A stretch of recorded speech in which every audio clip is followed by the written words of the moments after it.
29/6/2024 இந்த தேதியில சனி வக்ரம் ஆகுது.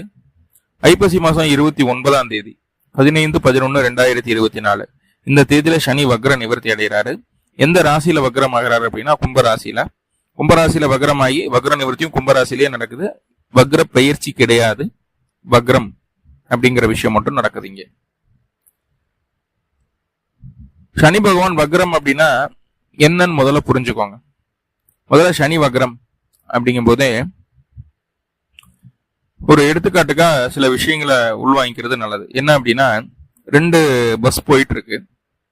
ஒரு 60 கிலோமீட்டர் வேகத்துல ஒரு பஸ் போகுது, ஒரு 80 கிலோமீட்டர் வேகத்துல இன்னொரு பஸ் போகுது. சரிங்களா? இப்போ இந்த 80 கிலோமீட்டர் வேகத்துல போகக்கூடிய பஸ்ல உட்கார்ந்து இருக்கக்கூடிய நபர் 60 கிலோமீட்டர் பஸ் வேகத்துல போயிட்டு இருக்கக்கூடிய பஸ்ஸை அந்த 80 கிலோமீட்டர் வேகத்துல போகக்கூடிய பஸ் ஓவர்டேக் பண்ணுதுன்னு வைங்க. இப்படியுமே வேகமா போற வண்டி ஓவர்டேக் பண்ணுமா? அப்போ அந்த வேகமா போற பஸ்ல உட்கார்ந்து இருக்கக்கூடிய நபருக்கு மெதுவா போற பஸ் பின்னோக்கி நகர்ற மாதிரியான ஒரு தோற்றத்தை தோற்றுவிக்கும். அது நம்மளுக்கு எல்லாமே இயல்பானது நம்மளுக்கு தெரியும். இப்போ நம்ம ஒரு பஸ்ல உட்காந்துருக்கோம், ஒரு பஸ் இன்னொரு வண்டியோ ஏதோ ஒன்று ஓவர்டேக் பண்ணுது அப்படின்னா ஓவர்டேக் பண்ணக்கூடிய வண்டியானது பின்னோக்கி நகர்ற மாதிரி நம்மளுக்கு தோணும் இல்லையா? சோ அதேதான் வக்ரம். இங்க அதேதான் வக்ரம். என்னன்னா,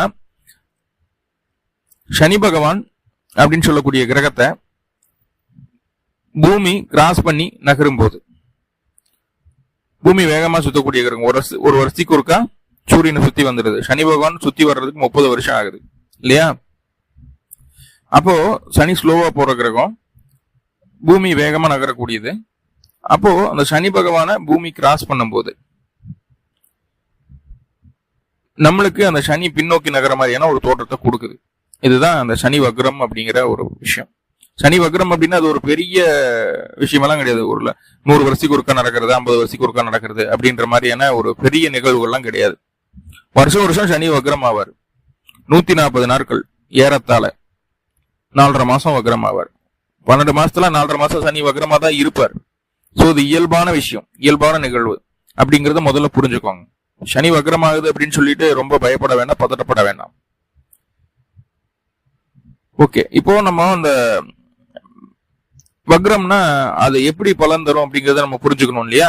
சோ அதுக்கு சொல்றேன். இப்போ 2 வாகனமும் 2 பஸ்ஸும் பக்கம் பக்கம் போகும்போதுதான் பின்னோக்கி நகர மாதிரியான ஒரு தோற்றத்தை நம்மளுக்கு தோற்றுவிக்குது இல்லையா? ஒரு பஸ் வேற ரூட்ல போகுது, இன்னொரு பஸ் வேற ரூட்ல போகுது. அதனுடைய வேகங்கள் எவ்வளவு வேரியேஷன் இருந்தாலும் பின்னோக்கிய முன்னோக்கி நம்மளுக்கு தோணாது. ஏன்னா தொலை அதிகம். இப்ப பக்கமா இருக்கும்போது தான் பின்னோக்கி நகர மாதிரி தோணுது. சேம் கான்செப்ட் இங்க என்னன்னா, பூமியும் சனி பகவானும் குறைந்த தூரத்தில் இருக்கும்போது தான் சனி வக்ரம் ஆகுது. அப்ப இதுக்கு என்ன அர்த்தம் அப்படின்னா, இந்த சனி பகவானுடைய ஒளி பூமி மேல அதிகமா படக்கூடிய காலகட்டம். எந்த ஒரு கிரகம் வக்ரமானாலும் அந்த வக்ர கிரகத்தினுடைய ஒளி பூமி மேல அதிகமா படும். அப்போ அது எக்ஸ்ட்ரீம் பவர்ல இருக்கும். தன்னுடைய ஒளியால தன்னுடைய கண்ட்ரோல்ல தன்னுடைய காரகத்துவங்களை அதிகமா கொடுக்கக்கூடிய ஒரு அமைப்புல அந்த கிரகம் இருக்கும். அதனாலதான் ஒவ்வொரு டைமும் நம்ம சொல்லுவோம், வக்ர கிரகங்கள் ரொம்ப ரொம்ப பலசாலி. இந்த வக்ர கிரகம் குடிசையில் இருக்கிறவன மாளிகையில தூக்கி உட்கார வைக்கும், மாளிகையில் இருக்கிறவன நிமிஷத்துல குடிசைக்கு கொண்டு வந்துடும். சோ அவ்வளவு பவர்ஃபுல்லான கிரகங்கள். அது எந்த இடத்துல அமருது அப்படிங்கறத பொறுத்து சில மாற்றங்கள் உண்டு. சரி, ஓகே, வக்ர கிரகங்களை பத்தி பேசணும்னா பேசிட்டே இருக்கலாம். இங்க சனி பகவான் வக்ரம். சனி பகவான் கும்ப ராசியில வக்ரம் ஆகிறாரு. வக்ர நிவர்த்தியும் கும்பத்திலேயே நடக்குது. கும்ப ராசிக்கு என்ன நடக்க போகுதுன்னு பாக்கணும். ஆல்ரெடி ஜென்ம சனியில இருக்கிறீங்க. சனிதான் ராசிக்குள்ள வந்தா தான் ஜென்ம சனி. உங்களுடைய ராசி அதிபதி உங்க ராசியில இருக்கா, நன்மை அப்படின்னு நிறைய பக்கம் கேட்டிருப்பீங்க. ஆனா சனி லக்னத்துல அல்லது ராசியில இருக்கிறது நன்மையா அப்படின்னா, நிறைய விஷயங்களுக்கு நன்மை, சின்ன சின்ன விஷயங்களுக்கு கொஞ்சம் பாதிப்பு தான். இப்போ அந்த சனி பகவான் வக்ரம் கூட ஆகிறாரு. ஒரு 4.5 மாசம் வக்ரம் ஆகிறாரு. அப்போ ராசியில சனி பகவான் இருந்தா 3ஆம் இடத்தையும் 7ஆம் இடத்தையும் 10ஆம் இடத்தையும் பார்ப்பார். அப்போ 3, 7, 10க்கு சனியினுடைய வக்ர பார்வை படுது.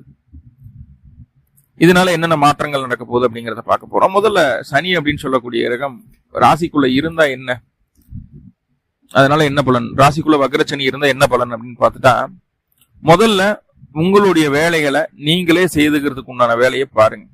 ஞாபக மறதி கொஞ்சம் அதிகரிக்கும், ஒர்க்லோடு அதிகமாகும். நம்மளுக்கு உண்டான வேலையை நம்மளே செஞ்சுக்கிடணும். ஈவன் சாப்பிட்ட பிளேட்டை கிளீன் பண்ணி வைக்கிறதுல இருந்து அது எல்லாமே நம்மளுடைய வேலைகள் தான். அதை நம்ம செஞ்சுக்கிறது அப்படிங்கிறது முதல்ல அந்த வக்ரச்சனியினுடைய பாதிப்பை குறைக்கும். என்னன்னா நம்ம வேலையவே கவனம் செலுத்திட்டு இருப்போம், வேற எதை பத்தியும் யோசனை வராது. இங்க கூட ராசிக்குள்ள வக்ரச்சனி இருக்கும்போது தான் பிடித்த முயலுக்கு காலே இல்ல, முயல் நீந்தி வந்ததுன்ற அளவுக்கு ஓவர் கான்பிடென்ட்ல இருப்போம். கூட இருக்கிறவங்க சொல்லக்கூடிய நல்ல கருத்துக்களை கூட ஏத்துக்கிட மாட்டோம், ஏத்துக்கிற மனப்பக்குவம் இருக்காது. ஸோ அதனால தேவையில்லாத மனசங்கடங்கள் வர்றதுக்கு வாய்ப்புகள் அதிகம். வேலை இல்லாதவங்களுக்கு வேலை கிடைக்கிறதுக்கு உண்டான வாய்ப்புகளை சொல்லுது. கூட இருக்கிறவங்க யாரு, என்ன, எப்படி, பொருளாதாரம்னா என்ன, தொழில்னா என்ன, கையிருப்பு பணம்னா என்ன, நம்ம இந்த சமுதாயத்துல என்ன நிலையில இருக்கோம், நம்மளை எப்படி மற்றவங்க பாக்குறாங்க, நம்ம எப்படி மற்றவங்ககிட்ட நம்மளை காட்டிக்கணும் அப்படிங்கிற எல்லா விதமான விவரங்களையும் இந்த 4.5 மாசத்துல பக்காவா கத்துக் கொடுத்துட்டு போயிடுவார் சனி. இது உங்களுடைய அடுத்த கட்ட வளர்ச்சிக்கான சம்பவங்களாக இருக்கும். அது நல்ல மைண்ட்ல உள்வாங்கிங்க. அடுத்த கட்ட வளர்ச்சிக்கான சம்பவம். பல்வேறு பிரச்சனைகள் பல்வேறு மனிதர்கள் மூலமாக வர்றதுக்கு வாய்ப்புகள் உண்டு. ஆனா அத்தனையும் சமாளிச்சு மேல வரும்போது நீங்க ஒரு ஃப்ரெஷ்ஷா, ஒரு நல்ல ஒரு சமூகத்தின் பார்வையில ஒரு நல்ல மனிதராக இந்த சனி பகவான் மாற்றிடுவார் உங்களை. அதுதான் வளைவு சுழிவுகளை கத்துக் கொடுப்பாரு. வாழ்க்கையில எப்படி இருக்கணும், யாருக்கிட்ட எப்படி பேசணும், என்ன நடந்துக்கணும் அப்படிங்கிற எல்லா விதமான விஷயங்களையும் கத்துக் கொடுத்துருவார். இந்த காலகட்டத்துல உங்களுடைய வாழ்க்கையில நடக்கக்கூடிய மாற்றங்கள் உங்களுடைய குறிக்கோளை, உங்களுடைய தன்மதிப்பை, உங்களுடைய கௌரவத்தை அதிகரிக்கும் விதமாக அமையும். கண்டிப்பா அது கீழே போகாது. நீங்க நார்மலா எப்படி இருக்கீங்க அப்படிங்கறதெல்லாம் இங்க விஷயமே கிடையாது. நார்மலா நீங்க எப்படி இருக்கீங்க அப்படிங்கறதெல்லாம் விஷயம் கிடையாது. இந்த சனி வக்ரமாயி வக்ர நிவர்த்தி ஆனதுக்கு அப்புறம் உங்களுடைய நடவடிக்கை, உங்களுடைய பேச்சு, உங்களுடைய குணாதிசயம், உங்களுடைய இயல்பான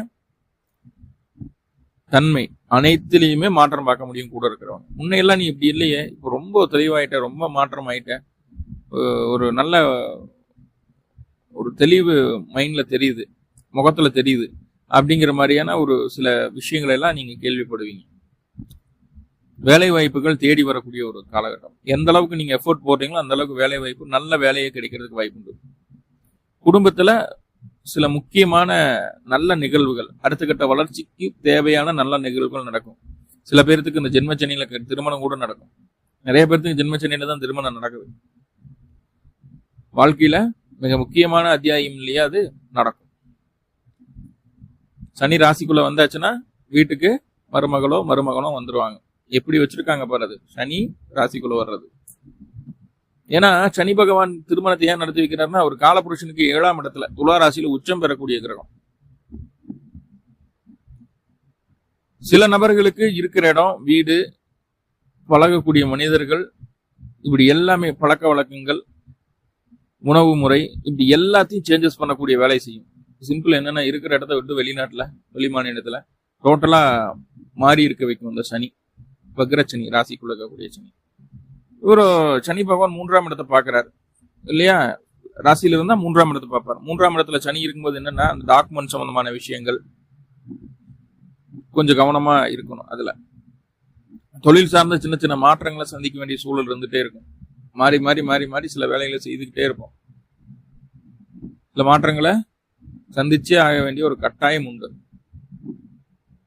ஓகே, அடுத்ததா பார்த்துட்டீங்கன்னா, சகோதர வழி உறவுகளாகட்டும், மாமனார் அப்படிங்கிற உறவாகட்டும், அக்கம் பக்கத்தினராகட்டும், நம்மளுடைய திறமைக்கு உண்டான அங்கீகாரத்தை கொடுக்கவே மாட்டாங்க.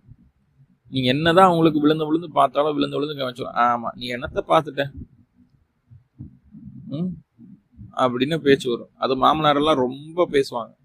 ஸோ அதையெல்லாம் கண்டுக்கிடவே கூடாது. இதுவும் பெண்ணா இருக்கிற பட்சத்துல மாமனார் கூடவே இருப்பார் வீட்டுல. எந்த வேலை செஞ்சாலும் அதுல ஒரு குறை, நம்ம கிட்ட என்ன குறை இருக்கோ அதை குத்தி காத்திட்டே இருப்பாங்க. சகோதர வழி உறவும் அப்படிதான். ஸோ ரொம்ப ரொம்ப கவனமா இருக்க வேண்டிய ஒரு காலகட்டம் இந்த உறவுகள் கிட்ட. அதே போல டாக்குமெண்ட் சம்பந்தமான விஷயங்கள், பத்திரம் சம்பந்தமான விஷயங்கள் எல்லாம் கவனமா இருங்க. அடுத்தவங்களுக்கு ஜாமீன் போடுறது, கையெழுத்து போடுறது, இதெல்லாம் வேண்டாம். சரிங்களா? சின்ன சின்ன இடமாற்றங்கள், படுக்கக்கூடிய அறை மாறும், படுக்கக்கூடிய திசை மாறும், சின்ன சின்ன மாற்றங்கள் நடக்கும். காதுல கழுத்துல போட்டிருக்கக்கூடிய ஆபரணங்களை கவனமா பார்த்துக்கிடுங்க. தொலைந்து போறதுக்கு வாய்ப்புகள் உண்டு அப்படிங்கறத சொல்லுது. கலைத்துறையில் இருக்கக்கூடிய நபர்களுக்கு தொழில் சார்ந்த நல்ல புதிய மாற்றங்கள் நடக்கும். சனி ராசியில இருந்தா 7ஆம் இடத்தை பார்த்துருவாரு. 7ஆம் இடத்தை பார்க்கும்போது கணவன் மனைவிக்குள்ள ஈகோ பிரச்சனை வந்துடும். நான் பெருசா நீ பெருசா அப்படின்னு. நீங்க என்ன பண்ணுவீங்கன்னா உங்களுடைய வேலைக்கு அதிக முக்கியத்துவம் கொடுத்து உங்களுடைய வேலையவே அதிக கான்சென்ட்ரேட் பண்ணிட்டு இருப்பீங்க. வாழ்க்கை துணை என்ன பண்ணு, நீங்க என்ன கவனிக்கல, உனக்கு என்ன விட வேலை தான் முக்கியமா போச்சு, இப்ப நான் யாரு உனக்கு, என்ன எதுக்கு கல்யாணம் பண்ண, வேலையவே கல்யாணம் பண்ணிக்கலாம், இந்த மாதிரியான ஒரு ஈகோ போயிட்டே இருக்கும். அடிக்கடி நடக்கக்கூடிய ஒரு அமைப்பா மாறிடும். கணவன் மனைவி அனுசரணை தேவை. அவங்க கொஞ்சம் ரொம்ப ஆக்வர்டா பேசுறாங்க அப்படின்னாலும் நம்ம சரி ஓகே, காலம் எல்லாத்துக்கும் மருந்து, கண்டிப்பா காலம் மாத்திடும் அப்படிங்கிறத நம்பணும். உங்களுடைய பிடிவாதத்தை மேக்சிமம் குறைச்சிக்கணும். ரொம்ப அசால்ட்டுத்தனம் அதிகரிச்சிடும். நாளைக்கு பண்ணிக்கலாம், நாளானிக்கு பண்ணிக்கலாம், ஒர்க்லோடு இவ்வளவு இருக்கு, கொஞ்சம் கொஞ்சமா முடிச்சுட்டா கொஞ்சம் ஃப்ரீயா இருக்கலாம் அப்படின்னு நினைக்க மாட்டோம். மொத்தமா கொண்டு வந்து சேர்த்தி வச்சு நம்ம பண்ணுவோம். ஸோ அங்க ஒரு லேக் இருக்கும் நம்மளுக்கு. அப்போ ரொம்ப ஒர்க் ப்ரெஷர் ஆகும். ஸோ அப்பப்பத்த வேலையை அப்பப்போ முடிச்சிடுறது நல்லது. 10ஆம் இடத்தை சனி பார்ப்பார். கூடவே குருவினுடைய பார்வையும் இருக்கு. தொழில் இதுவரைக்கும் இருந்து வந்த தடைகள்லாம் நிவர்த்தி ஆகிறதுக்கு வாய்ப்புகள் உண்டு. தொழில் வளர்ச்சி பெறும். சுயதொழில் செய்யக்கூடிய நபர்களுக்கு அடுத்தடுத்து இன்வெஸ்ட்மெண்ட் பண்ணலாம் அப்படிங்கிற எண்ணம் வரும். மாமியாருக்கு உடல்நல தொந்தரவுகள் சரியாகும். கொஞ்சம் பிரச்சனைகள் இருந்து அதுக்கப்புறம் சரியாகும். ஸோ இது எல்லாமே பெட்டரு. அதே போல ரொம்ப நெருக்கமான உறவுகளுக்குள்ள